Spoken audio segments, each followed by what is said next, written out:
Just in, Trump announces his next big plan. One detail is surprising many. President Trump has opted to forego the White House Correspondents' Dinner next Saturday and hold a rally in Pennsylvania instead, he announced Saturday via Twitter. It is unclear why the president is throwing the rally other than to drum up support, and perhaps disrupt the dinner event. On the day he was sworn in, the president filed paperwork with the Federal Election Commission for his 2020 re-election campaign. As a result, he can legally accept donations. According to other documents filed with the commission in April, Trump has already raised $7.1 million for his next run.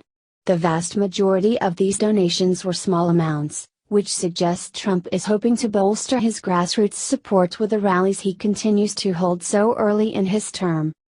Based on a second tweet the president sent Saturday, it may be that Trump will be celebrating his first big move as president with the rally.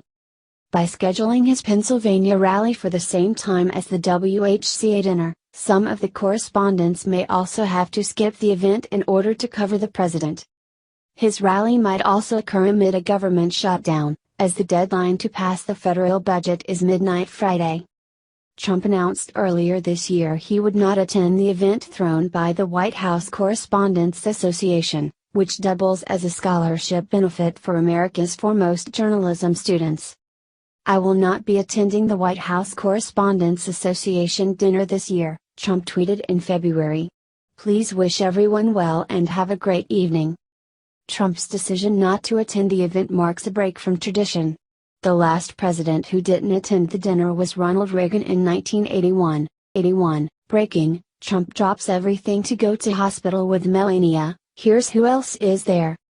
President Donald Trump has a lot on his plate and frequently turns his weekends into work days, as he tirelessly forges ahead to get America back on track.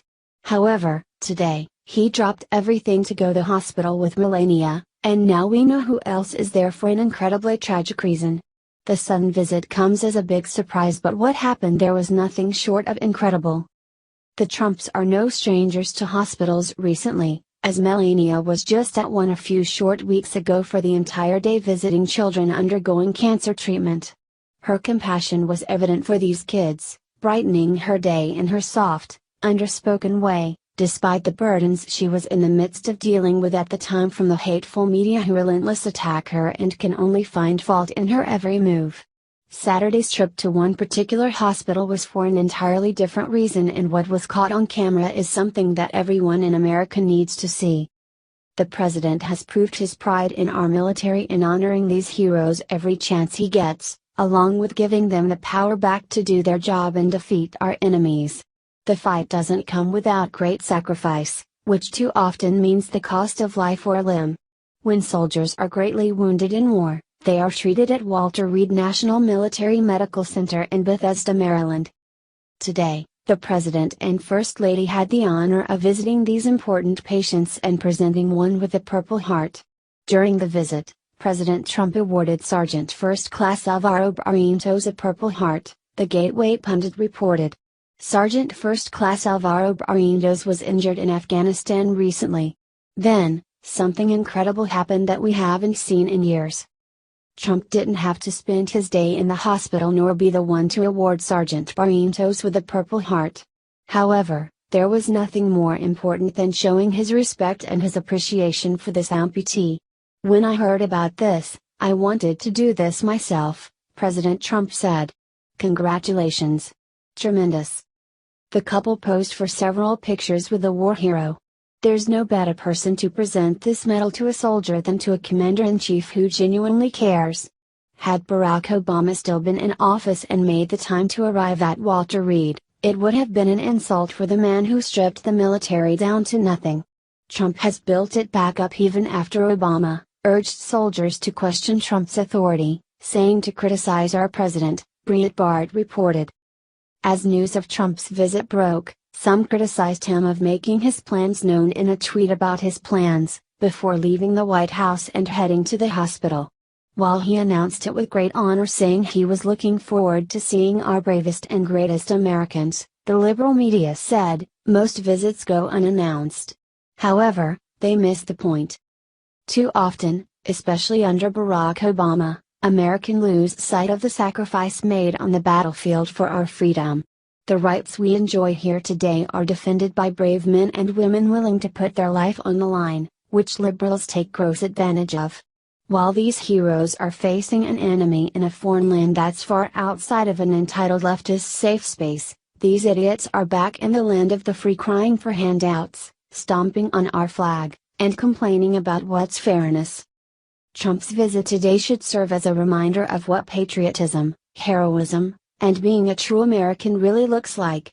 The military deserves any and all attention they can get, and Trump announcing that he's presenting this important award should be something commended, not criticized. Kaboom! Trump's next executive order leaked, libs in panic mode. Amid his campaign, Trump promised to actualize official requests to upset different requests that were constrained by Obama. As far back as he took office, Trump has followed through on his guarantee. Consistently, President Trump shocks with new orders, the main one being his 90-day Muslim ban from some Muslim-majority countries that are terrorist hotbeds. This request has met restriction from government agents and Trump's quick reaction by terminating them. In any case, in the event that we are to trust one news report, Trump has in store one progressively that will perpetually dispose of that dishonesty eluded arrange as a Muslim ban for good. As far as contention obtained by the Washington Post, the orders would supposedly deny admission to any outsider who is probably going to end up noticeably in open charge and set up models for deciding if an outsider is deportable, for having turned into an open charge inside 5 years of the section. To be a public charge is only one all the more method for saying accepting welfare and other free government benefits.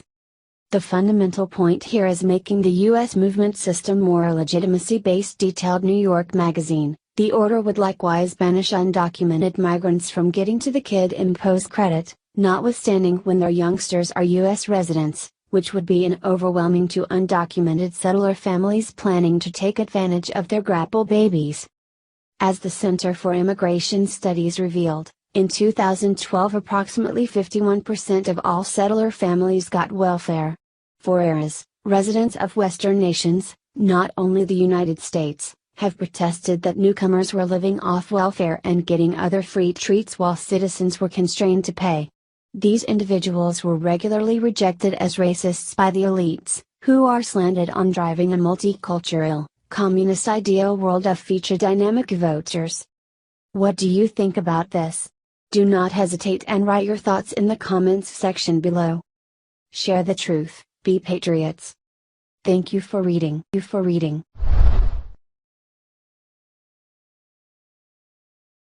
Trump's DOJ just sent the one letter to sanctuary cities they never wanted to open.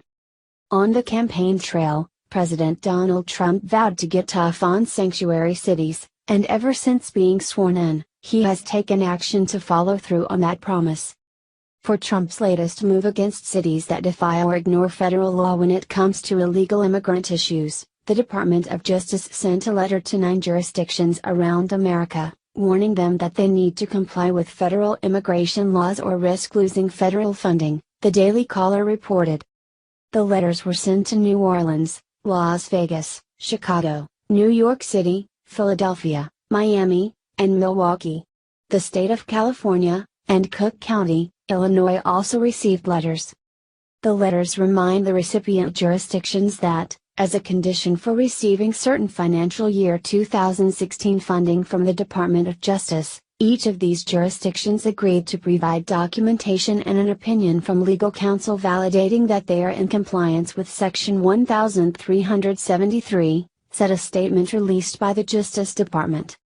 It is unclear what, if any, effect these letters will have on the sanctuary cities. Many of the most prominent cities, like New York City, have refused to comply with the Trump administration's orders, and it seems doubtful this letter will change their mind. Miami, on the other hand, has already agreed to come into federal compliance. This isn't the first time these cities have been threatened, but it is the first threat that carries an actual cutoff date. The New York Times noted that the letters give the cities and other jurisdictions until June 30 to show they are in compliance with the laws, or they risk losing any 2016 federal grant money they haven't received yet.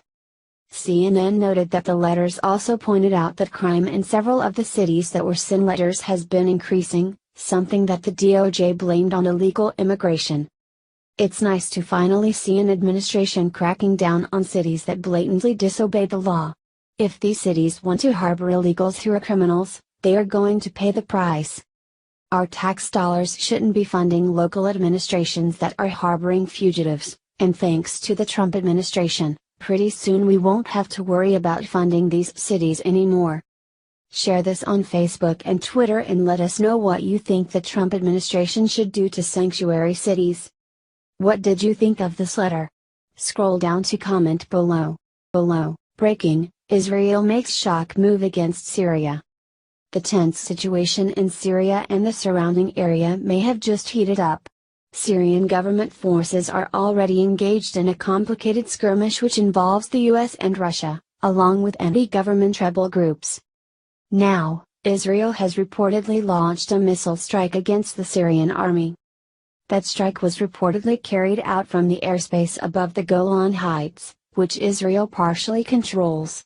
According to Sputnik News, the targets were Syrian forces located in the province of Quneitra. Enemy warplanes of Israel launched 2 missiles from the occupied territory, Golan Heights, at 1845, local time, on one of the positions of our army.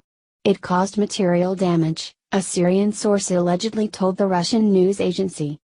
The Israel Defense Forces confirmed a strike, and stated that it was a response to an earlier incident in the Golan Heights. In response to the projectiles fired from Syria that hit the northern